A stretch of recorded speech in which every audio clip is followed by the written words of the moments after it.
31 दिसंबर 1944 अपने B-17 the little skipper के cockpit में बैठे हैं दूसरे लेफ्टिनेंट ग्लेन रोजॉन अपने सह पायलट दूसरे लेफ्टिनेंट विलियम लीक के साथ।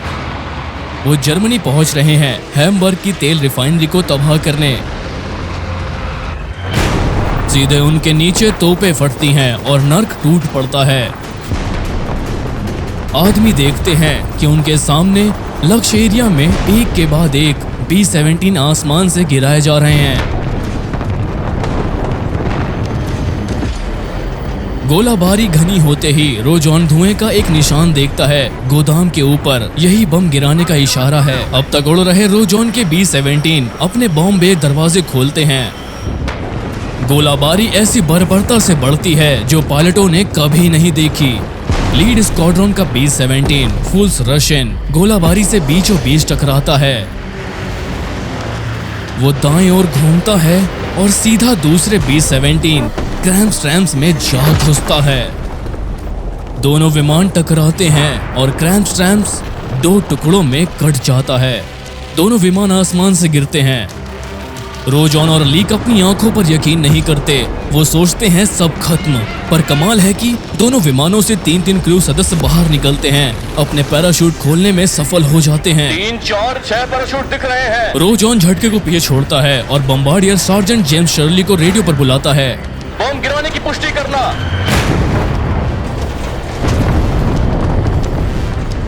बम गिराए।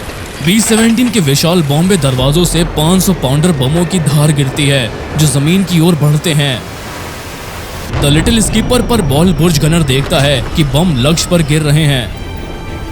रूसो, नजारा कैसा है? सीधे लक्ष्य पर। बम गिराने के बाद फॉर्मेशन मूल योजना के अनुसार 180 डिग्री मुड़ता है। वो घर वापसी के लिए जितना हो सके फॉर्मेशन को कसते हैं, पर बॉक्स फॉर्मेशन में आते ही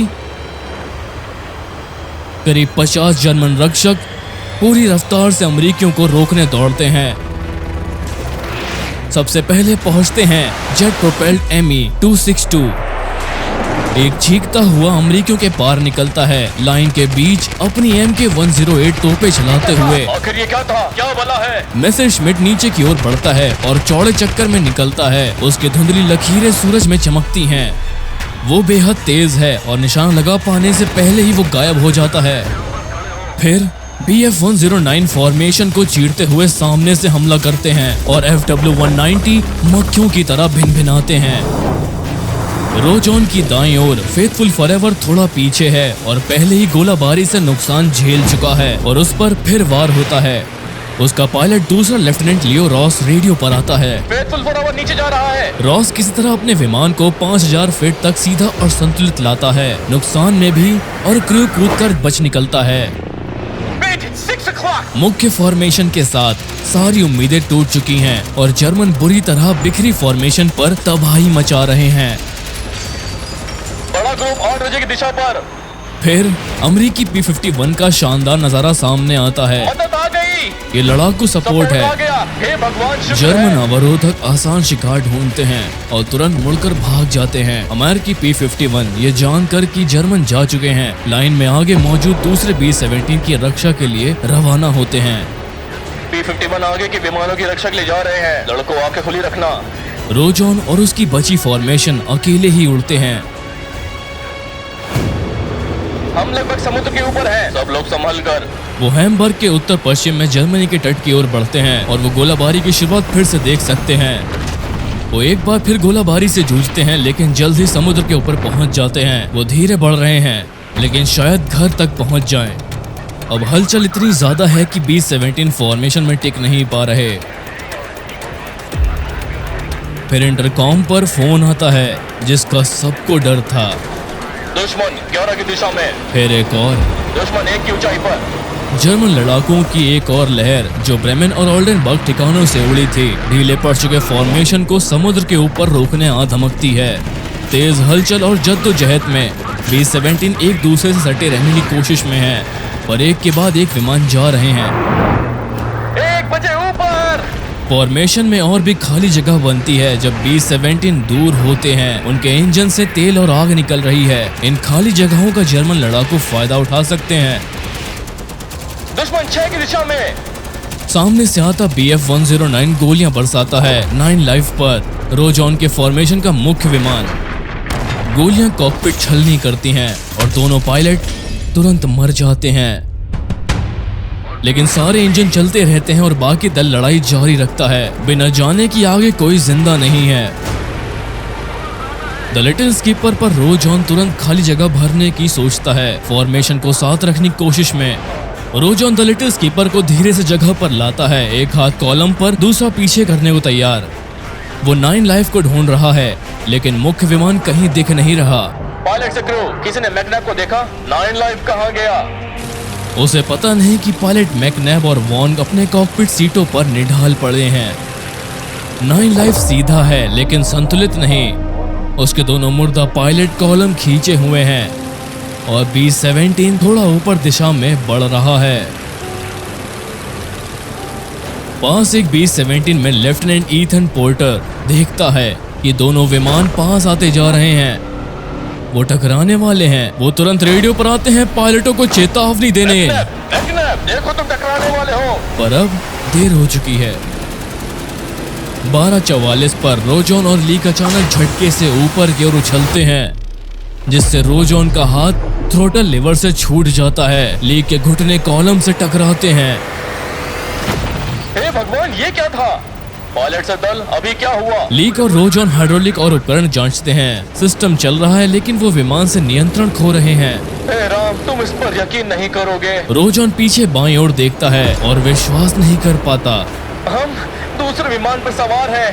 9 लाइफ हवा में टकराकर द लिटिल स्कीपर में धंस गया है और रोजॉन के विमान के एल्यूमिनियम पेट को चीर डाला है। और ग्लेन, हम तो संभोग करते पतंगों जैसे चिपके हैं। 9 लाइफ की बॉल बुर्ज में स्टाफ सर्जेंट एडवर्ड वुडॉल जूनियर धातु के टुकड़ों से ढके हैं। दोनों विमानों के टकराने से उसके पास न बिजली है न हाइड्रोलिक शक्ति, तो वो हाथ वाला क्रैंक पकड़ता है और मानता है कि लीवर टूटे नहीं है।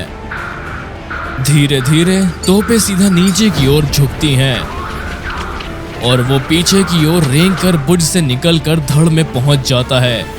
वुडॉल धड़ के भीतर देखता है, उलझी हुई धातु का मलबा है।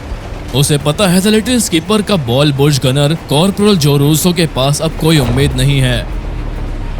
रूसो का बुर्ज धक्के खाकर 9 लाइफ की छत में धंस गया है और टेढ़े मेढ़े लोहे से जकड़ा हुआ है। गनर फंस गया है। वुडॉल देखता है। हे भगवान, हे कृपालु, प्रभु तुम्हारे साथ है।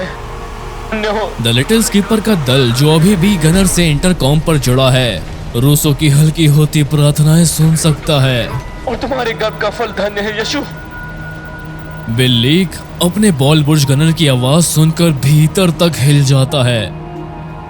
बाद में उसने कहा, प्रभु तुम्हारे मैं मदद नहीं कर सका और मुझे लगा कि मैं उसके अकेले होने के हक का उल्लंघन कर रहा हूँ। प्रभु तुम्हारे साथ है, इसलिए तुम धन्य हो। बिल, बिल, होश में रूसो आओ। को आखिरी प्रार्थनाएं करने देने के लिए लीक अपने हेलमेट और इंटरकॉम उतारता है। बाद में उसने कहा कि ये उसके लिए सबसे कठिन हिस्सा था। इस बीच 9 लाइफ का इंजन नंबर 1 आग में है और रोजॉन और लीक बेहद मेहनत करते हैं विमानों की गिरावट संभालने के लिए, क्योंकि वो आपस में फंसे हैं और फॉर्मेशन से बाहर हैं 15,000 फीट पर। पायलट अपने पैर द लिटिल स्कीपर के इंस्ट्रूमेंट पैनल पर जमाते हैं ताकि कंट्रोल कॉलम पर ज्यादा जोर डाल सके। चेहरे में तनाव लिए चलो, लेवल करो। रोजॉन काफी कोशिश करता है दोनों विमानों को अलग करने की। रहो।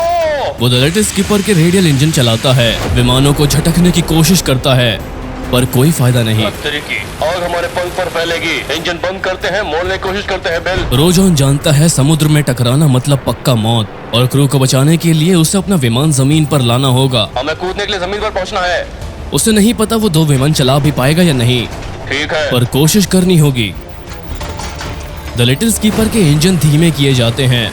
आराम से। अद्भुत उड़ान कौशल दिखाते हुए रोजॉन और लीक धीरे धीरे दोनों फंसे B-17 को मोड़ने में सफल हो जाते हैं। हो रहा है। विमान धीरे धीरे घूमने लगते हैं। पायलट खुश होते हैं जब वो देखते हैं कि जर्मन तट फिर से दिख रहा है। रोजॉन देखता है कि अब आग उसके बाएं पंख को ढक चुकी है। वो एल्यूमिनियम के पार चेहरे पर गर्मी महसूस कर सकता है। जैसे ही वो तट पर पहुंचते हैं गोलाबारी फिर शुरू होती है और फिर पटाखे फूटते हैं। ये 50 कैलिबर मशीन गन की गोलियां हैं। आग में फटती हुई और गोलियां चारों तरफ से हवा में उड़ रही हैं। रोजॉन और लीक एक दूसरे की आंखों में डर देख सकते हैं।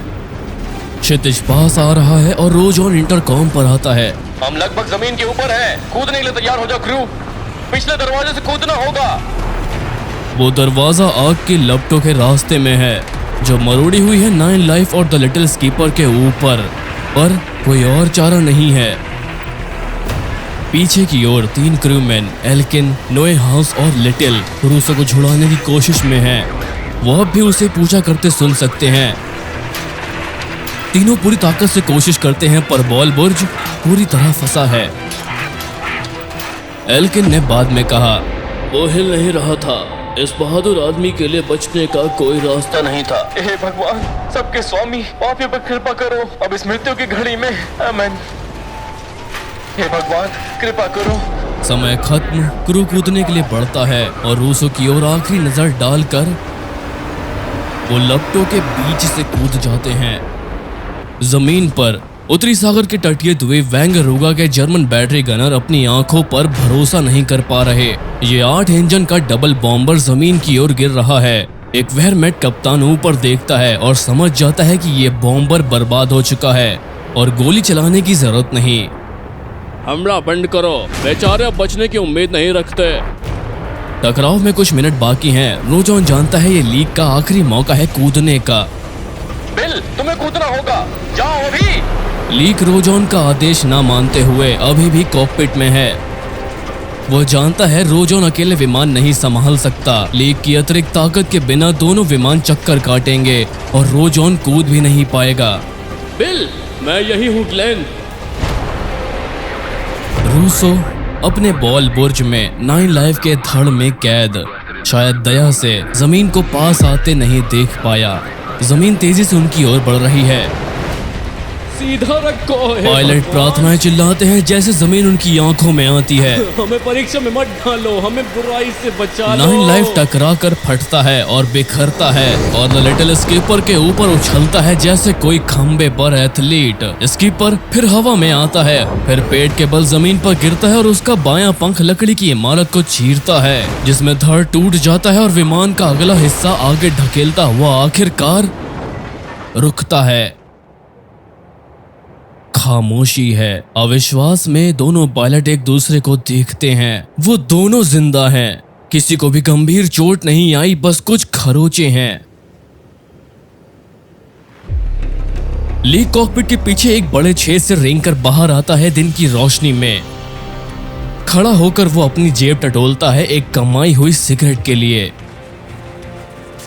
वो उसे जलाने वाला होता है कि उसकी आंखों के सामने बंदूक की नली आ जाती है। वो रुक जाता है। एक जर्मन सैनिक फटे हुए ईंधन टैंकों से पंख के ऊपर से बहते गैसोलीन की ओर इशारा करता है। ए रुको, ए क्या कर रहे हो तुम? पागल हो क्या? सबको आग में झोंक दोगे क्या?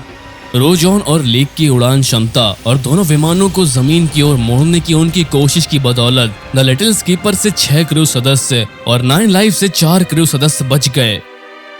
रोजॉन आखिरी तक विनम्र अपने डिस्टिंग्विश्ड फ्लाइंग क्रॉस के बारे में ज्यादा बात नहीं करता था। वो मानता रहा कि उसकी जान लीक ने बचाई।